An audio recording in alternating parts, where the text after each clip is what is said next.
Benghazi. What did that have to do with anything? Anyway, of course, they knew they were going to throw a Benghazi in there for good reason, just the heck of it. And that's just what elected Republicans are saying. Others in the right-wing clown car flat out accused the White House of toying with the numbers, of lying. All right. Thank you, Chris Matthews, for including my interview with Louie Gohmert in your little montage, which we didn't see the whole montage because really only our interview was important. And those Republicans in that, including Louie Gohmert, who were commenting on Obamacare and that the numbers are lying and that it's not really a success, or in the Republican clown car. Joining us now is a man who has his own provocative column out in the New York Post, and it talks about how Obama's chickens have come home to roost. Where have we heard that before, Michael Goodwin? Thank you, Steve. Yes, I have my own clown car. I don't need the Republican. but of course, chickens coming home to roost is the dreaded Reverend Wright. Jeremiah Wright. Yeah. He was talking about America's chickens coming home to roost on 9/11. Yep. And I believe that what we're seeing in the world and with Obamacare is President Obama's chickens coming home to roost. They are both represent the full flowering of his policies. And I say full flowering in the sense that it takes time to develop. It takes time to mature. And these policies are mature now. We see appeasement on the world stage, abdication of America's responsibilities, and we see a kind of big government central planning control of the healthcare system at home. And so both of these fail because they must. I mean, this is the fundamental problem with the Obama presidency, and now we're seeing it writ large. You know, and it is a failure by any measurement. We found out today, again, another report that 15 to 20% of ACA enrollees have not paid their premiums. That's Blue Cross Blue Shield is saying that. We've also, know that. This would seem common sense for any media member to digest and regurgitate. 6 million people were thrown off of their health insurance under Obamacare at the end of last year. Now you're telling me 7 million people signed up. I thought 30 million uninsured people were going to be added to the insured list, and it turns out that even if we took the 7 million number, we've gained about 1 million people. Right. I thought it was wonderful the other day that the president said Democrats should be proud of this law and run on it. Make my day. I think everyone, look, as I understand it, every Democratic senator who's running this year voted for Obamacare. So I think each one of them should, 20 in all or 22 in all, something like that. Each one of them should go out there and proudly say, I stand with the president, and I think it's a great law. I'm proud to have voted for it.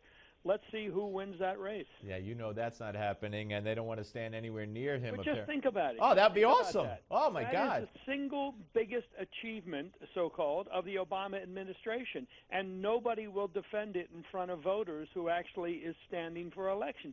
Think about what that tells you, and yet the president goes out there and acts as though it's going great guns. I mean, there's some huge disconnect here, and if voters let him get away with it, then democracy doesn't work anymore. A Caesar at home and a Chamberlain abroad. I think that is a brilliant line. Thank you. That's our president. Yeah. He wants to rule by diktat. Among his fellow Americans, and he cowers among our adversaries abroad.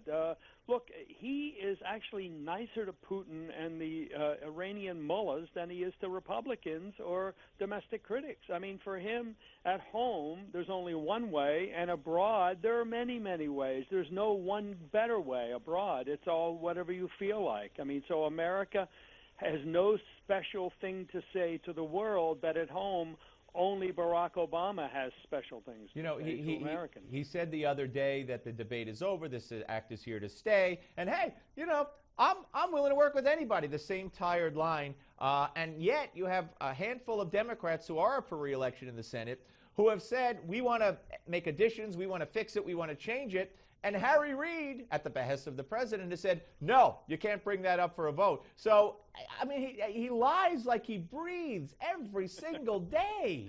It is hard not to have your head explode because, as you say, these things are simply untrue, and yet he says them in a manner that is persuasive, apparently still to about 40% of the country, if the polls are right.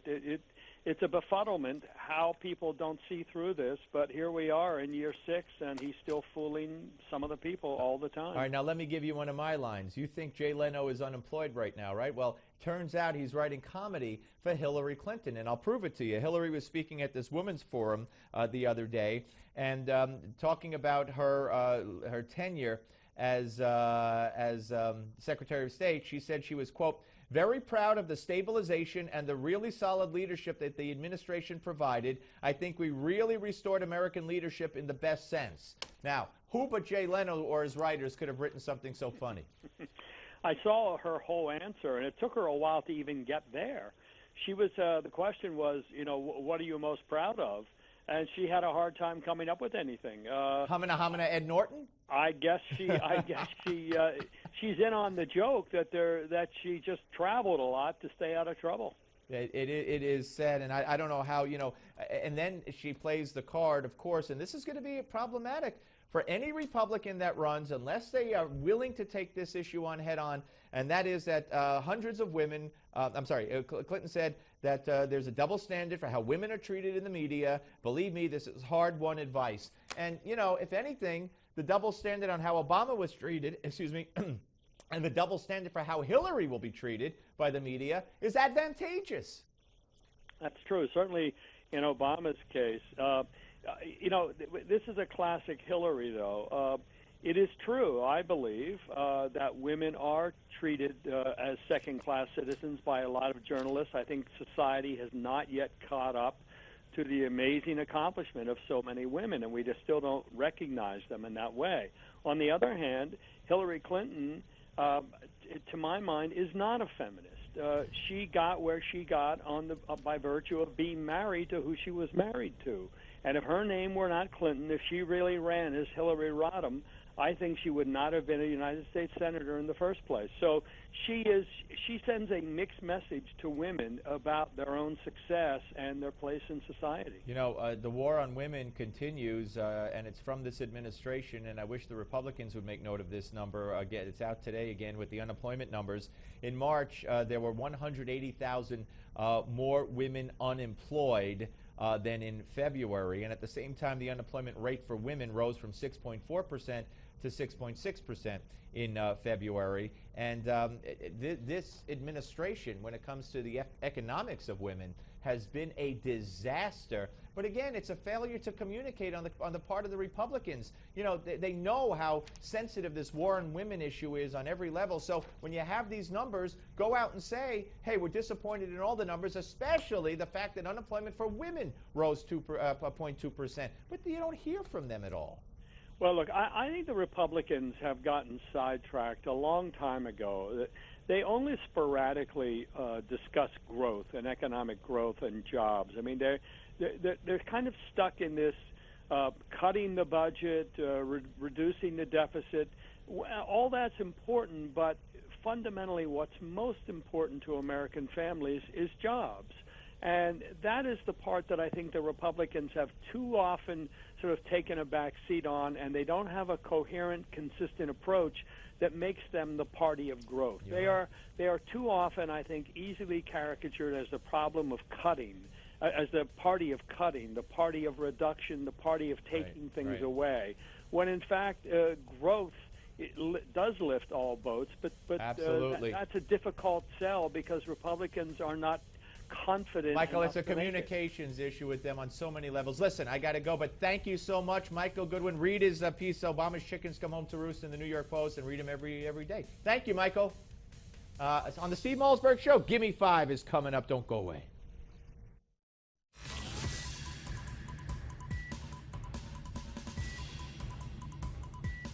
We don't just talk about the news, we talk to those making news. This is the Steve Malzberg Show.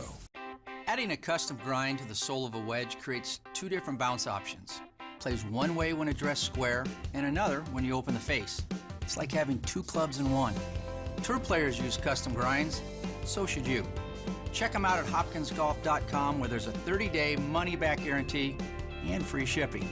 See how a Hopkins custom grind will give you more options around the green. Hopkins Golf, tour authentic equipment at a factory direct price. federal and state authorities urge every American family to have an emergency radio. It can save you and your loved ones from disaster. Now, Newsmax has an incredible offer for you. Get our Weather Band emergency radio free. This emergency radio picks up AM, FM, and the NOAA Weather Band. It even works without batteries, essential in an emergency. Call the number below right now and you'll get this emergency radio, plus 2 great publications, including the award-winning Newsmax magazine. Each month, Newsmax brings you the important stories you won't see anywhere else. Plus, you'll get incisive commentary from David Limbaugh, George Will, Michael Reagan, Ben Stein, Dr. Laura, and more. Ben Stein says Newsmax reveals the unafraid, uncomplicated, bare-knuckles truth about